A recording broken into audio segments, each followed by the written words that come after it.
जब ये हुआ तब मेरी उम्र 15 साल थी। सितंबर का आखिरी हफ्ता था, शुक्रवार की रात। मौसम ठंडा होना शुरू ही हुआ था। मेरे माता पिता उस रात कुछ पारिवारिक दोस्तों के साथ डिनर पर गए थे और बोले थे कि देर रात तक वापस नहीं आएंगे। मतलब पूरा घर मेरे पास था। मैंने अपने पड़ोसी और सबसे अच्छे दोस्त क्रिस को बुलाया। वो मेरी ही उम्र का था और ठीक सामने वाले घर में रहता था। हम आमतौर पर मेरे बेसमेंट में बैठकर गेम खेलते या फिल्में देखते थे, लेकिन उस रात हमें बोरियत हो रही थी। कुछ देर बाद उसने लुका छिपी, हाइड एंड सीक खेलने का सुझाव दिया। पहले तो ये बचकाना लगा, लेकिन हमने पहले भी दोस्तों के साथ खेला था और तब मजा आया था। घर छोटा था लेकिन छिपने की बहुत जगह थी, खासकर अगर लाइट्स बंद कर दो तो। हमने ज्यादातर लाइट्स बंद कर दी, बस किचन की एक लाइट चालू रखी ताकि थोड़ा डर लगे। नियम आसान थे, बाहर नहीं जाना, अटारी या क्रॉल स्पेस में नहीं जाना, बेसमेंट, बेडरूम, क्लोसेट, फर्नीचर के नीचे सब मान्य जगह थी। क्रिस पहले छिपना चाहता था। मैंने लिविंग रूम में आंखें बंद की और 50 तक गिनना शुरू किया। पहले तो उसके कदमों की आवाज आई, फिर सब शांत हो गया। जब गिनना खत्म हुआ तो मैंने कहा, मैं आ रहा हूँ। मैंने किचन से शुरू किया, लेकिन वहाँ छिपने की कोई अच्छी जगह नहीं थी। बेसमेंट के दरवाजे के पीछे देखा, फिर हॉलवे में गया, बाथरूम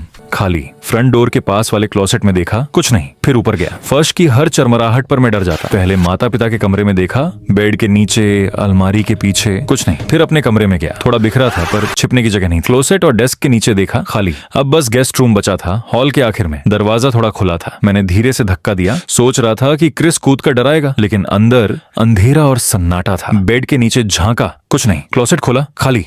अब मुझे लगा वो बेसमेंट में होगा। नीचे जाकर देखा, वॉशिंग मशीन के पीछे, सीढ़ियों के नीचे वाले स्टोरेज में। आखिरकार वो कुछ बॉक्स के पीछे कुंडली मारे बैठा था। वो हंसा और बोला, इतना टाइम क्यों लगा? मैंने कहा, बहुत ज्यादा। अब मेरी बारी थी। वो गिनने लगा और मैं छिपने गया। मैं ऊपर जाकर गेस्ट रूम के बेड के नीचे घुस गया और बेड की चादर नीचे खींच ली ताकि मैं छिप जाऊं। अंधेरे में लेटे लेटे मेरा दिल जोर जोर से धड़क रहा था। कुछ मिनट बाद ऊपर आने वाले उसके कदमों की आवाज आई। वो बाथरूम में गया, फिर माता पिता के कमरे में, फिर धीरे धीरे उसके कदम मेरी तरफ बढ़े। वो गेस्ट रूम में आया। मैंने सांस रोक ली। उसके जूते की आवाज कालीन पर घिसटने जैसी आई। फिर पूरा सन्नाटा। मैं सोच रहा था अब वो बेड स्कर्ट उठाएगा, लेकिन नहीं, वो बाहर चला गया। कुछ देर बाद जब उसने कुछ नहीं कहा तो मैं बाहर निकला, नीचे गया। सोचा वो टीवी देख रहा होगा, लेकिन वो वहां नहीं था। मैंने आवाज लगाई, गेम खत्म। तभी बेसमेंट से आवाज आई, मैं नीचे हूँ।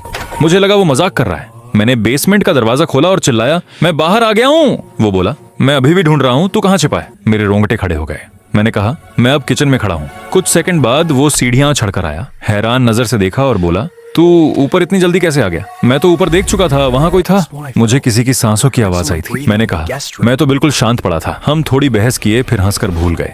फिर से खेलने लगे, लेकिन अब मैं बेचैन था। हर छोटी आवाज डराने लगी। एक बार लगा ऊपर कोई थड़ की आवाज हुई, लेकिन देखा तो कुछ नहीं। आखिर हम थक गए और सोफे पर बैठकर टीवी चालू किया। तभी ऊपर से जोरदार धड़ाम की आवाज आई। क्रिस ने पूछा, तेरे पेरेंट्स आ गए क्या? मैंने कहा, नहीं, वो तो अभी नहीं आए। हम दोनों जम गए। कुछ पल बाद ऊपर से फर्श की चरमराहट, जैसे कोई चल रहा हो। हम एक दूसरे को देखने लगे। मैंने धीरे से कहा, चल देखते हैं। क्रिस ने कहा, पागल है क्या? पर अगर कोई अंदर घुसा है तो यूं बैठे नहीं रह सकते थे। मैंने फायरप्लेस की लोहे की छड़ी उठाई और सीढ़ियों पर चढ़ने लगा। ऊपर पहुंचे तो गेस्ट रूम का दरवाजा अब बंद था, जबकि पहले वो थोड़ा खुला था। हम वहीं ठिठक गए। अचानक अंदर से आवाज आई, गिस गिस, जैसे कोई चीज फर्श पर खिसक रही हो। क्रिस ने फुसफुसाया, चल भाग चलते हैं। पर मेरा डर और जिज्ञासा दोनों साथ बढ़ रहे थे। मैंने कांपते हाथों से दरवाजा खोला। अंदर कोई नहीं था। क्लोसेट आधा खुला था। मैंने उसे झटके से खोला, बस कोट और बक्से थे। हम हंसने की कोशिश करने लगे, शायद डर ही लग रहा है। तभी नीचे से आवाज आई, फ्रंट डोर खुलने और बंद होने की। हम फिर जम गए। क्रिस बोला, कोई घर में है? हम हॉलवे में भागे और मेरे कमरे में छिप गए। मैंने वो लोहे की छड़ी कसकर पकड़ी हुई थी। कई सेकंड तक कुछ नहीं हुआ। फिर नीचे से किसी के कदमों की हल्की आवाज आई। मैंने कहा, पुलिस को कॉल करते हैं, पर मेरा फोन नीचे सोफे पर था।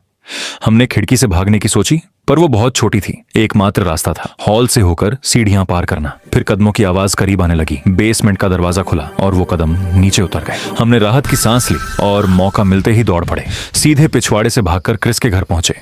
उसके माता पिता घर पर थे। हमने सब बताया। उन्होंने पुलिस को बुलाया। पुलिस ने पूरा घर खंगाला, कोई नहीं मिला। न दरवाजा टूटा, न कोई निशान। उन्होंने कहा, शायद तुम लोगों को डर लग गया या घर की आवाजें थीं, लेकिन हम जानते थे कोई था वहां। कई हफ्तों तक मैं ठीक से सो नहीं पाया। हर चरमराहट पर लगता कोई फिर घर में है। वो आखिरी बार था जब हमने लुका छिपी खेली।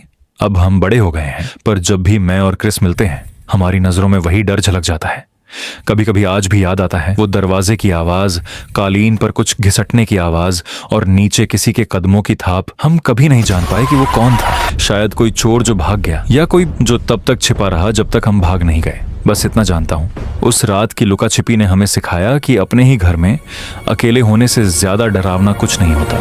कृपया चैनल सब्सक्राइब करें। धन्यवाद।